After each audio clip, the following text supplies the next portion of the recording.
बीते दिन केरल के कोट्टायम से एक दिल दहला देने वाली घटना सामने आई, जहां एक 12 साल की बच्ची पर आवारा कुत्तों ने जानलेवा हमला कर दिया। इसके बाद बच्ची की मौत हो गई। इस बारे में एक स्थानीय ने बताते हुए कहा कि हाल ही में कुत्तों के काटने के कई मामले सामने आए हैं। उन्हें एक अलग नई जगह पर रखना चाहिए और उनकी जरूरी मदद करनी चाहिए।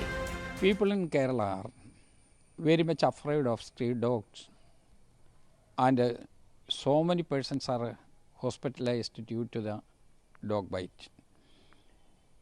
Actually, even small school children, they are all in a very panic situation, so it should be controlled.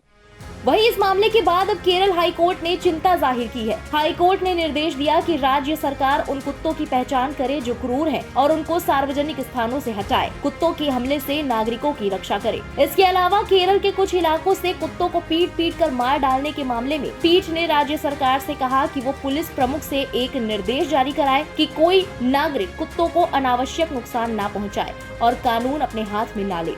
गौरतलब है कि बीते कुछ महीनों में कुत्तों के बच्चों, बूढ़ों और वयस्कों पर हमले के ऐसे कई मामले सामने आए हैं जिन्होंने लोगों की चिंता बढ़ा दी है। आइए इन मामलों पर जरा एक नजर डालते हैं।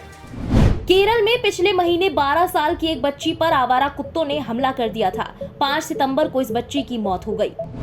हाल ही में दिल्ली से सटे गाजियाबाद की सोसाइटी की लिफ्ट में एक 10 साल के बच्चे को कुत्ते ने काट लिया। मुंबई में भी एक पालतू कुत्ते ने फूड डिलीवरी करने वाले शख्स को घायल कर दिया।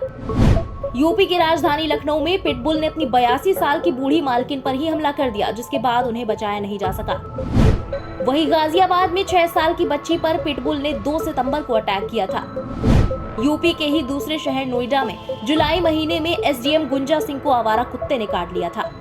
वर्ल्ड हेल्थ ऑर्गेनाइजेशन के मुताबिक हर साल करीब 55,000 लोग कुत्तों के काटने के बाद रेबीज होने से जान गंवा बैठते हैं। एशिया और अफ्रीका में कुत्तों के काटने के सबसे ज्यादा मामले सामने आते हैं। भारत में रेबीज के मामले और उनसे होने वाली मौतों के करीब 30 से 60% मामले 15 साल से कम उम्र के बच्चों के हैं। मामले की गंभीरता का अंदाजा इस बात से लगाया जा सकता है कि ये मामला अब सुप्रीम कोर्ट तक पहुंच चुका है। लेकिन सवाल ये उठता है कि आखिर कुत्तों के काटने के मामलों की तादाद इतनी क्यों बढ़ी है? अगर जानवरों की व्यावहारिकता पर ध्यान दिया जाए तो हम पाएंगे कि उनमें अपने अपने इलाके में वर्चस्व बनाए रखने और उसकी सुरक्षा करने की भावना बहुत प्रबल होती है। हर कुत्ता अपने इलाके का निर्धारण करके रखता है। अब एक ओर मानव जनसंख्या लगातार बढ़ती जा रही है तो दूसरी ओर कुत्तों की संख्या भी तेजी से बढ़ रही है।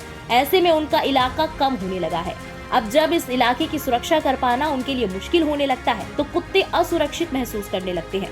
उन्हें लगता है कि इंसान उनके इलाके में घुस रहा है, तो ऐसी स्थिति में वो आक्रामक हो जाते हैं। कई बार कुत्ते डराने को खेल की तरह देखते हैं। मान लीजिए उन्होंने किसी इंसान को दौड़ाया तो उनमें डराने का भाव आ जाता है। जब उन्हें ये एहसास हो जाता है कि इंसान उनसे डर रहा है तो वो इसे खेल की तरह देखने लगते हैं। इसी दौरान वो कभी कभी काट भी लेते हैं। इसके अलावा स्ट्रे डॉग्स के मामले में बढ़ता तापमान, खाने की कमी, ट्रैफिक का शोर, तेज चकाचौंध और रोशनी जैसे कई कारक भी असर डालते हैं। ऐसी परिस्थितियां उन्हें आक्रामक बनाती हैं। वही बात करें अगर पेट डॉग्स के बढ़ते हमलों की, तो कहीं न कहीं पेट डॉग्स को उनके रखने वाले ही बिगाड़ते हैं। 2-3 महीने का पपी हर चीज को दांत से पकड़ता है क्योंकि उसके दांत आ रहे होते हैं और इस समय उसे रखने वाले उसे रोकते नहीं। लोग इसे खेल की तरह एंजॉय करते हैं। बाद में फिर यही उस कुत्ते की आदत बन जाती है। हालांकि यही वो समय होता है जब कुत्ते को सिखाना होता है। एक वजह ये भी है कि बहुत से लोग कुत्ता लेकर आते हैं और उसे घर के एक कोने में बांध देते हैं। ऐसा कुत्ता जो लोगों के साथ बेहद कम घुल मिल पाता है और कोने में बंधा रहता है तो वो आक्रामक हो जाता है, वो असुरक्षित हो जाता है और उसके साथ बहुत हद तक संभव है कि अगर वो ज्यादा आक्रामक है तो वो काट लेगा। इसके अलावा कुत्तों के आक्रामक होने का एक कारण खान पान का असंतुलित होना या उनकी खुराक से अधिक खाना देना भी है। पालतू कुत्तों को आमतौर पर वैक्सीन लगी ही होती है। वहीं स्ट्रे डॉग वैक्सीनेटेड नहीं होते तो उनके काटने पर रेबीज होने का खतरा कहीं ज्यादा होता है। इसलिए अगर बदकिस्मती से किसी को कुत्ता काट लेता है तो मेडिकली सबसे पहले उस कटे हुए जख्म को कम से कम 10 मिनट तक पानी और साबुन से धोने के बाद बीटाडीन लगा लेनी चाहिए। आमतौर पर पालतू कुत्तों को वैक्सीन लगी होती है तो रेबीज होने का कोई डर नहीं होता। ऐसे में इसे आम घाव की तरह ही ट्रीट करें। लेकिन अगर किसी पालतू कुत्ते की जगह स्ट्रे डॉग ने काटा है तो बेशक उस पर नजर रखिए और अगर कुत्ते की मौत हो जाती है तो एंटी रेबीज का इंजेक्शन लगवाएं। उम्मीद है ये जानकारी आप सभी के लिए कारगर साबित होगी। देश और दुनिया की ऐसी खबरों के लिए सब्सक्राइब करें इंडिया पब्लिक खबर के YouTube चैनल को और बेल आइकन दबाएं ताकि चैनल से जुड़ी सारी लेटेस्ट अपडेट्स आप वक्त से पाएं।